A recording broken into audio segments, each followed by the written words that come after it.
4 दोस्त थे, आर्यन, कबीर, विवान और लक्ष्य। कॉलेज खत्म होने के बाद सबने तय किया कि इस बार वो एक बड़ी लग्जरी यॉट पर पार्टी करने जाएंगे। रात का समय था, समुद्र बिल्कुल शांत था और आसमान में आधा चांद चमक रहा था। यॉट पर तेज म्यूजिक बज रहा था, चारों दोस्त डांस कर रहे थे, वीडियो बना रहे थे और पूरी तरह पार्टी एंजॉय कर रहे थे। तभी अचानक उन्हें यॉट के पीछे वाले हिस्से में एक लड़की दिखाई दी।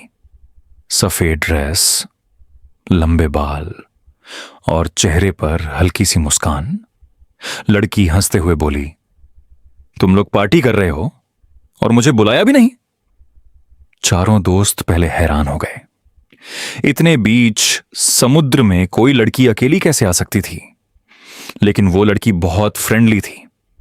उसने अपना नाम रिया बताया। धीरे धीरे रिया सबके साथ घुल मिल गई। वो सबके साथ गेम खेलती, मजाक करती और बातें करती रहती। लेकिन एक अजीब बात थी, रिया को सबके बारे में बहुत कुछ पता था, ऐसी बातें भी जो किसी ने उसे कभी बताई ही नहीं थी। रात बढ़ती गई और माहौल धीरे धीरे डरावना होने लगा। सबसे पहले विवान गायब हो गया। सबको लगा वो मजाक कर रहा होगा, लेकिन कुछ देर बाद यॉट के नीचे वाले स्टोर रूम से उसकी जोरदार चीख सुनाई दी। तीनों दोस्त तुरंत नीचे भागे, लेकिन कमरा खाली था। सिर्फ जमीन पर पानी फैला हुआ था और दीवार पर खून से लिखा था, अब असली खेल शुरू हुआ है। तीनों डर गए। उन्होंने रिया को ढूंढना शुरू किया, लेकिन वो कहीं नहीं मिली। तभी अचानक यॉट की सारी लाइट्स बंद हो गईं। पूरा समुद्र अंधेरे में डूब गया। सिर्फ तेज हवा की आवाज आ रही थी और ऊपर डेक पर रिया खड़ी थी। लेकिन अब उसका चेहरा बदल चुका था। उसकी आंखें पूरी काली थीं, चेहरे पर डरावनी मुस्कान थी और उसके पैर उल्टे थे। रिया जोर से बोली, तुम लोग यहां से जिंदा वापस नहीं जाओगे। तीनों डरकर भागने लगे, लेकिन कुछ ही देर बाद लक्ष्य भी गायब हो गया। आर्यन और कबीर ने उसे हर जगह ढूंढा, लेकिन इंजन रूम में उन्हें सिर्फ उसकी टूटी हुई घड़ी मिली और उसके पास सफेद ड्रेस का एक टुकड़ा पड़ा था। अब दोनों को समझ आ चुका था कि रिया इंसान नहीं थी। कबीर को याद आया कि उसने इस यॉट के बारे में एक पुरानी कहानी सुनी थी। कई साल पहले इसी यॉट पर एक लड़की की रहस्यमयी मौत हुई थी और तब से जो भी यहां पार्टी करने आता था वो कभी वापस नहीं जाता था।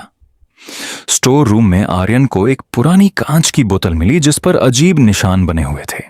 साथ में एक पुरानी डायरी भी थी जिसमें लिखा था, इस आत्मा को सिर्फ इसी बोतल में कैद किया जा सकता है।